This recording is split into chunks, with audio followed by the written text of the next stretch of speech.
boa noite, queridos amigos, prezados amigos que acompanham as palestras do Grupo Meimei, que vem sendo realizadas aqui nesta plataforma.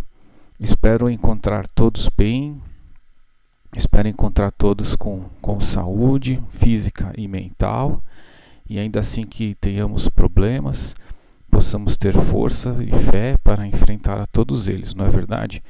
E esse é o nosso propósito aqui também, buscarmos uma melhora, buscarmos uma transformação diante de todas as questões que acontecem na nossa vida, né? E hoje a proposta aqui é falar um pouco sobre exatamente isso, né? Sobre ser melhor, um tema bastante difundido dentro da doutrina espírita. Costumamos também citar o nome reforma íntima, né? Trata basicamente da nossa transformação, não é verdade? E para a gente começar a nossa palestra, vamos fazer o convite a todos para que neste momento possa se tranquilizar um pouquinho mais dentro da casa de cada um, né? Que possa fechar os olhos, acalmar o corpo e a mente, para que possamos neste momento receber as instruções, não só através do que é dito aqui na palestra, mas principalmente a nossa intuição, a nossa consciência interior, que os nossos bons amigos espirituais possam nos amparar em todos os momentos da nossa vida, mas nesse momento especial, abrindo o nosso coração, a nossa mente, para que possamos compreender a lição de hoje, não apenas com o raciocínio, com a lógica, mas principalmente com o coração. E particularmente gosto muito desta imagem do Mestre Jesus. Tenho a impressão que ele está olhando por nós, cuidando de nós, e é endereçando a ele esta prece, a prece que ele nos ensinou. Nós vamos todos juntos agora orar em pensamento.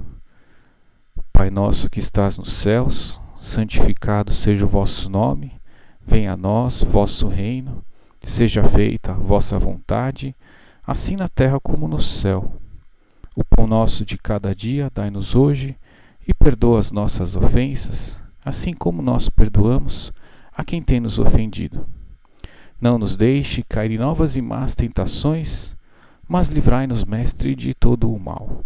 Que assim seja, e graças a Deus. Pois bem, é comum nos meios de comunicação espírita nós defrontarmos com esse tema em específico ou variações sobre esse tema, que é a questão da gente se melhorar, buscar uma melhora. Muitas vezes somos acolhidos no movimento espírita com uma intenção de corrigir algo, de resolver algum problema, e aí a gente se depara com essa questão: ok, nós vamos ajudar, mas e a sua parte, né? E a nossa parte? A questão é, devemos melhorar? Se acreditamos que somos seres eternos, que tivemos um princípio, um nascimento espiritual em alguma época remota lá atrás, estamos transitando em diversas existências e transitaremos ainda mais e muito mais, portanto somos seres eternos, né? Filhos da criação do nosso Pai. A resposta é óbvio que sim. Deus não criaria nós a ermo, assim, a jogar a sorte. Há um determinado plano para nós, mas nós temos que fazer a nossa parte, né? Isso em diversas situações da nossa vida. E a melhora é uma questão difícil, afinal de contas, o que eu preciso melhorar em mim, né? E o que é mais intrigante, a pergunta mais complexa é como precisamente melhorar. Essa questão tem trazido uma porção de ansiedade, de inquietação a todos nós, né? Isso, mesmo que tenhamos um desejo sincero de melhorar, de crescer, de transformar, há uma certa ansiedade, né? E esse sentimento de transformação, ele é inato, ele é sincero, Mas tamanha a nossa incompreensão diante disso, tamanha a nossa dificuldade de entender, essa ansiedade, essa inquietação que é gerada, ela acaba trazendo distorções nos ensinamentos cristãos. E isso é complicado. No Evangelho segundo o Espiritismo, lá no capítulo 5, o item 11 diz que, para nos melhorarmos, outorgou-nos Deus precisamente o de que necessitamos, e nos basta a voz da consciência e as tendências instintivas. Priva-nos do que nos seria prejudicial. Resumidamente, ele deixa a bola com a gente, né? Ele nos dá o que necessitamos. Tudo à nossa volta, tudo que nós temos no nosso interior é para nos melhorar. Agora, qual é a nossa parcela de confusão? O quão nós estamos distorcendo esse ensinamento? Essa é uma pergunta também de difícil resposta. Eu tenho a plena convicção de que a doutrina espírita nos traz uma grande ferramenta, várias ferramentas de diversas formas para acessarmos esse conhecimento, que ele não é simples. Mas a metodologia, né, a ferramenta, ela já tem sido trazida para nós há algum tempo. Cabe a nós entrar nisso, né, debruçar sobre esses temas, sobre esses ensinamentos, pesquisar, né, ir atrás, refletir, debater e tudo mais. É uma questão processual, é um processo de transformação. Isso não acontece, obviamente, do dia para a noite, né, em poucos minutos. É o processo da vida. Alguns livros são bastante direcionados a essa questão. Esse, em especial, da Hermance Dufault, psicografado pelo Vanderlei Soares de Lima, o livro Reforma Íntima Sem Martírio, bastante conhecido no meio espírita. Existem outros também, mas esse livro em especial ele está servindo como base, né, do nosso estudo aqui de hoje. E ele traz várias reflexões, né? Uma delas é a principal questão, né, do tema do livro, né? Mas nós nos martirizamos, né? Nós sofremos diante de uma reforma. Ou melhor, o que é uma reforma, né? Todo o processo da vida, a rigor, é uma transformação. Mas há realmente aquelas que machucam mais, né? Aquelas que trazem realmente dor, seja física, seja moral, intelectual e tudo mais, né? Mas nós nos martirizamos, né? Eu tenho a impressão que sim, né? Isso é um pouco inato à nossa condição evolutiva. E esse livro traz de uma forma bastante simples, bastante prazerosa de ler, de compreender, que realmente nos auxilia nesse processo. Esse livro, como toda a doutrina, aliás, ela não resolve esse conhecimento, não resolve os nossos problemas, mas nos traz uma serenidade muito importante para que nós possamos resolver os nossos problemas, diminuindo, né, sem nos martirizarmos, diminuindo as nossas aflições, diminuindo as nossas dores, de uma forma bem tranquila. Precisamos aprender a fazer isso de uma forma tranquila, né? A questão de ser melhor, ela requer assim muita compreensão, né? O que eu preciso transformar em mim? É uma pergunta difícil. O livro nos traz esse questionamento e nos diz o seguinte, essa frase, o primeiro ponto aqui destacado na apresentação: será muito útil à comunidade espírita um maior empenho em seus agrupamentos no entendimento do tema reforma íntima, né? Aqui mostra o grande oceano de conhecimento que existe e que nós precisamos nos dedicar à compreensão. Isso, tenho falado bastante, requer tempo, requer estudo, requer debates produtivos e tudo mais, né? Mesmo sensibilizados que somos, né? Sabemos dessa importância, a pergunta é como? Poxa, como eu me transformar, né? Eu tenho determinados defeitos, eu tenho situações que me tiram do sério, agora eu quero transformar, eu não sei como. Pergunta bastante difícil. Em geral, associamos a melhoria individual à ideia de anulação dos sentimentos, negação de impulsos ou eliminação de tendências. Nós costumamos, historicamente, nós fazemos isso porque nós temos uma educação judaico-cristã muito enraizada no Ocidente, né? Nós temos transitado nessa questão da anulação. É óbvio que a gente precisa, às vezes, negar impulsos, né? Eliminar tendências assim, de uma forma mais veemente, mas se nós temos um impulso, né? Vamos chamar impulso negativo, né? Resumir assim, mas se nós temos uma tendência a um determinado mal, algo que não que nós entendemos que não deva ser assim, é porque nós precisamos trabalhar isso, entender isso. Então a contenção ela é importante também, mas ela não é a única e não é a principal ferramenta da transformação.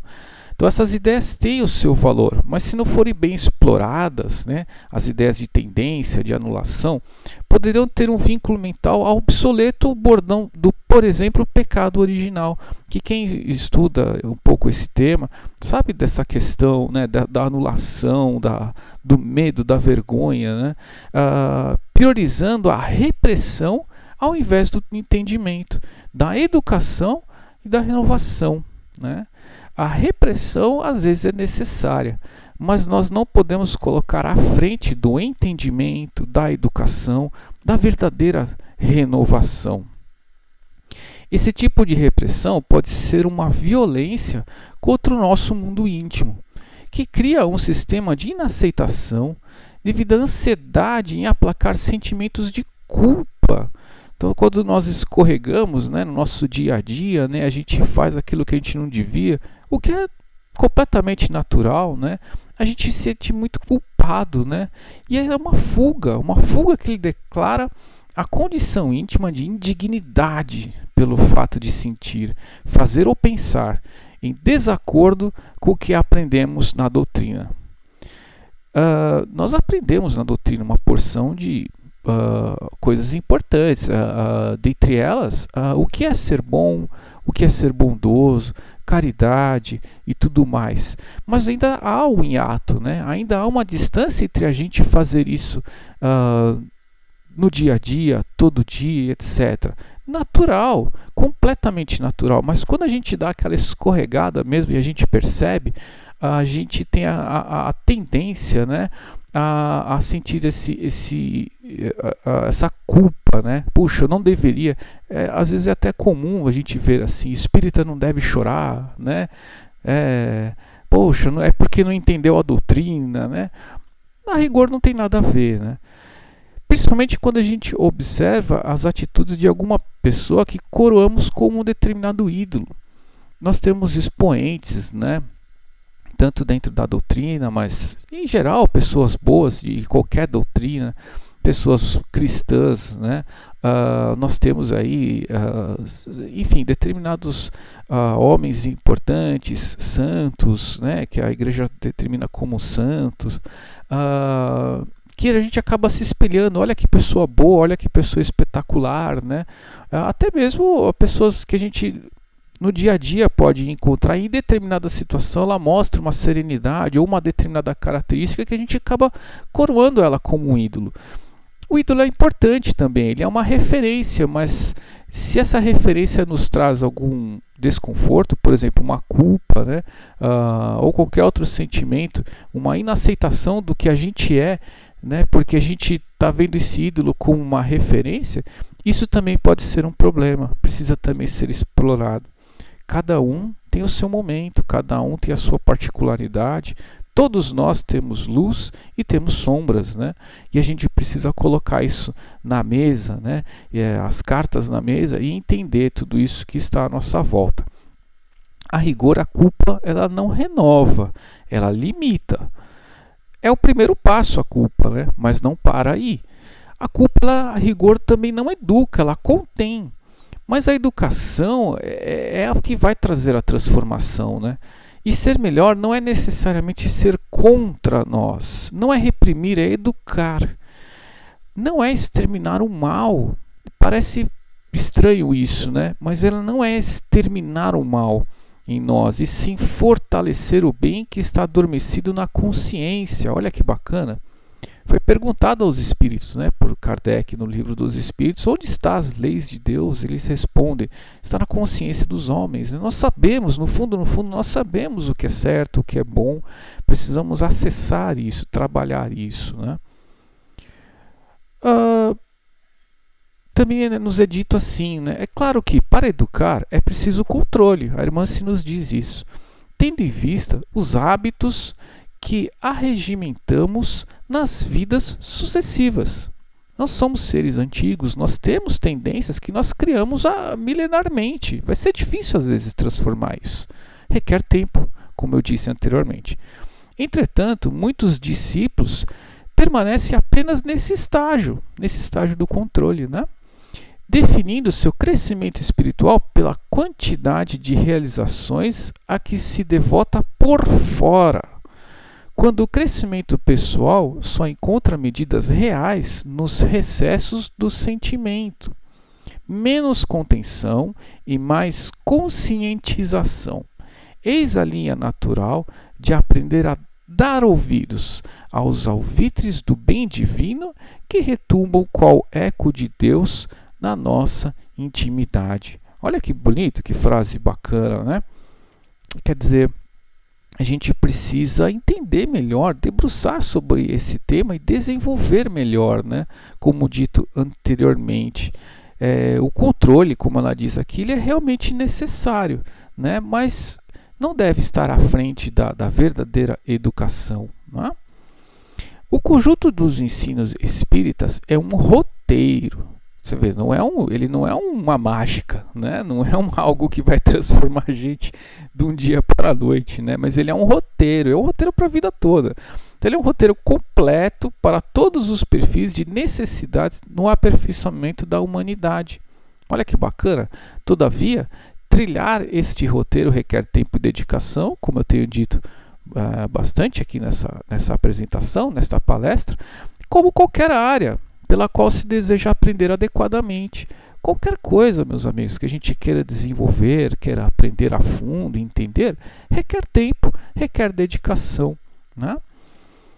Tomar todo esse conjunto de regras, né, para a absorção instantânea é demonstrar uma visão dogmática do crescimento, gerando aflições e temores, perfeccionismo e ansiedade. Olha, meus amigos, é muito comum nós encontrarmos, todos nós, passar por uma determinada fase em que a gente quer uma transformação, algum resultado instantâneo. Nós estamos assim, nós somos assim, né? Mas nós estamos aqui diante de um ensinamento muito profundo, do ensinamento que nos é trazido ao seu tempo. Precisou nós nos desenvolvermos como pessoas, como sociedade, para receber finalmente este ensinamento, complementando, obviamente, o que Jesus trouxe lá atrás, né, e tudo mais. Então é uma coisa antiga, uma coisa profunda, não vai ser de uma hora para outra, né? Agora, querer absorver tudo isso instantaneamente realmente é um problema. E isso vai gerar, com certeza, aflições, temores, perfeccionismo, ansiedade, dentre outras coisas, né? No Livro dos Espíritos, a pergunta 918 diz assim: por que disso se pode reconhecer que em um homem, o progresso real que lhe elevará o espírito na hierarquia espírita? Quer dizer, como é que a gente reconhece no homem que ele vai se elevar nessa hierarquia, né? Nós temos lá os espíritos, a escala que nós vamos trilhar, né? Somos mais simples para os mais evoluídos, né? E a resposta é a seguinte: o espírito prova a sua elevação quando todos os atos todos os atos de sua vida corporal representam a prática da lei de Deus, e quando antecipadamente compreende a vida espiritual. Olha que bacana isso. Quer dizer, todos os atos da sua vida corporal representam a prática da lei de Deus. Nós conhecemos com profundidade a lei de Deus? Todas as suas leis? Todos os detalhes de sua criação? Eu acredito que não. E nós antecipadamente compreendemos a vida espiritual? Nós temos notícias disso, né? Os livros, né, que nos são trazidos, maravilhosos, nos traz notícia, mas nós interiorizamos isso? Nós conhecemos a fundo, antecipadamente? É um caminho ainda muito árduo para a gente trilhar, né? Conhecer as leis de Deus é realmente para pouquíssimos, né? Eu particularmente não sei, é difícil conseguir até indicar, né, alguma pessoa menos de Jesus que esteve aqui conosco ao seu tempo, mas todos nós estamos ainda buscando essa compreensão, né? E para nossa alegria, nós vamos encontrar no Pentateuco, chamado Pentateuco, Penta de 5, né, os 5 principais livros da doutrina espírita, os livros trazidos pelo codificador Allan Kardec, um roteiro, uma base muito importante para nós começarmos a compreender, né, a divindade, compreender nos seus detalhes o mundo espiritual também. Essa base que nos dá é Allan Kardec, onde nós somos chamados pela razão, né, ao raciocínio, à compreensão, um método do educador que é Allan Kardec, né?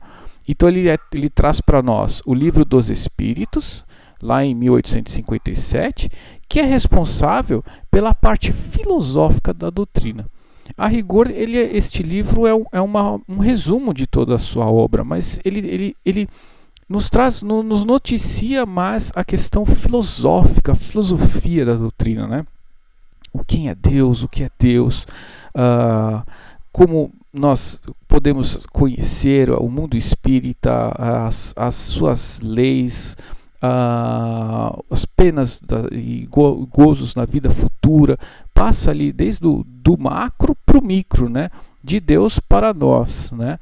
Então aqui a gente vai ter toda a doutrina no Livro dos Espíritos. Em seguida ele nos traz o Livro dos Médiuns, né, que é a parte experimental da doutrina. Poxa, se existe um mundo invisível, né, se existe esse mundo, como eu acesso ele aqui na Terra, né? Como eu acesso isso? Existe a experiência espírita, né, da gente acessar, com o objetivo, obviamente, de nós crescermos, de nós nos melhorarmos. Esse é o objetivo de acessar o mundo. Esse é o objetivo da mediunidade, que todos nós temos, alguns de nós um pouco maior, uma mediunidade um pouco maior, mas todos nós temos a nossa intuição, né? Como acessar isso e como extrair ensinamentos importantes para a nossa vida. O Livro dos Médiuns nos traz isso. Em seguida, ele nos traz o Evangelho segundo o Espiritismo, que é a parte moral da doutrina. Ora, se eu conheço a filosofia, os mundos, o mundo invisível e tudo mais, se eu consigo me adestrar para acessar esse mundo através da experiência, o que eu faço com tudo isso? Tudo isso é necessário para o desenvolvimento da nossa moral.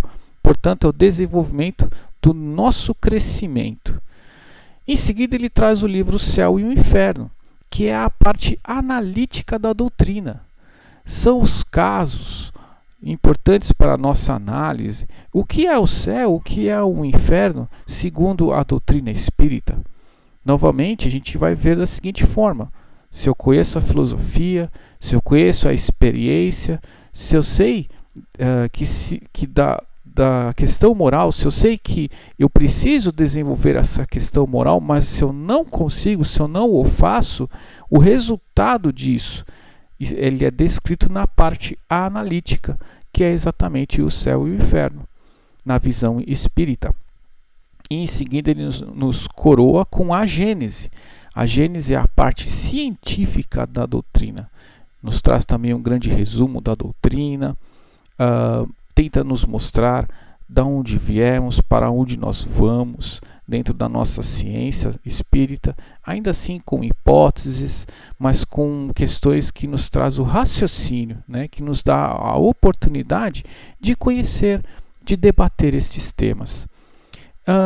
Muitas pessoas se deparam aqui com uma leitura difícil, de difícil compreensão, o que não é bem verdade, né? A gente precisa se dedicar um pouquinho mais para entender esses livros, mas não são tão difíceis. Agora, a gente não está também de todo desamparado. As casas, em geral, promovem cursos, que na verdade são oportunidades da gente encontrar pessoas que têm a mesma afinidade, a mesma necessidade de aprender esses temas, entre outros, e aí a gente consegue estudar em grupo, debater, colocar, cada um tem uma visão diferente, cada um contribui com o todo, e acompanhando esses grupos de estudo tem sido muito legal, tem sido muito gratificante ver as pessoas se dedicando e aprendendo coisas que nunca imaginaram que iam aprender, né? Então eu faço o convite aos amigos a participarem desses cursos, né? Ingressarem nesses cursos nas casas, que eu tenho certeza que colherão muitos frutos para todas as áreas da vida. A reforma íntima é ser melhor hoje em relação ao ontem. Isso parece bem óbvio, mas aqui mostra que é um grão, né? São vários grãos, pequenos grãos que são plantados, então é dia após dia, né? E jamais deixar arrefecer o desejo de ser um tanto melhor amanhã, né? Não deixe esfriar, né?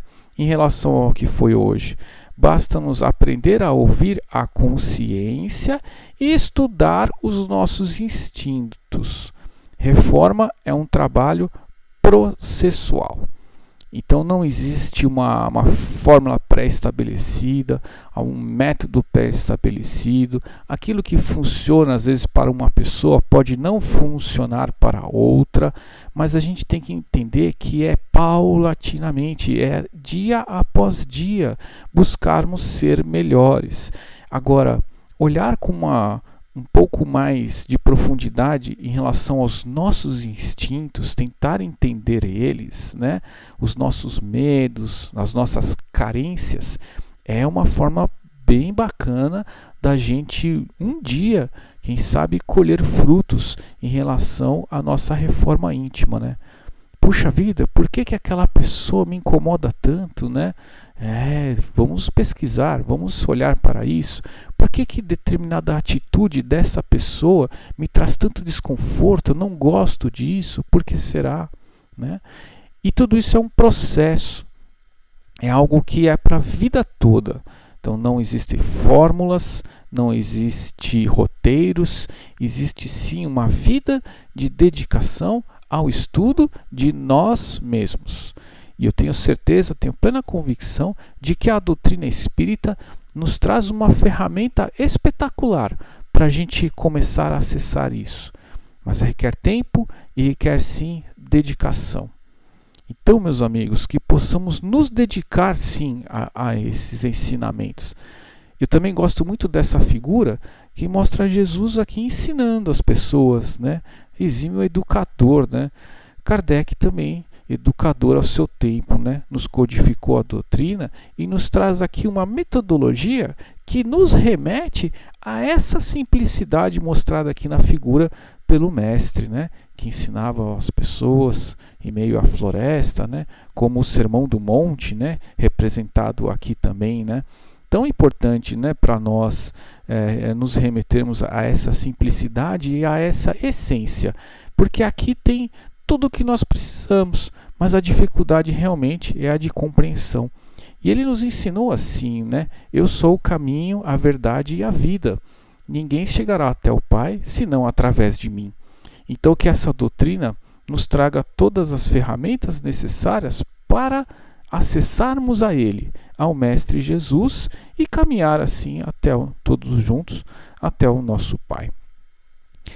Mais uma vez, espero encontrar todos bem nas suas casas, onde quer que estejam. Desejo do fundo do meu coração muita luz, muita paz a todos e muito estudo, muita dedicação. Por que não? Porque precisamos sim disso e é importante para todos nós. Espero revê-los em breve e principalmente pessoalmente, logo que possível. Que todos tenham uma noite de muita luz, uma semana abençoada e até a próxima oportunidade, se assim Deus nos permitir. Muito obrigado a todos, meus amigos. Espero vê-los em breve. Fiquem com Deus e até a próxima.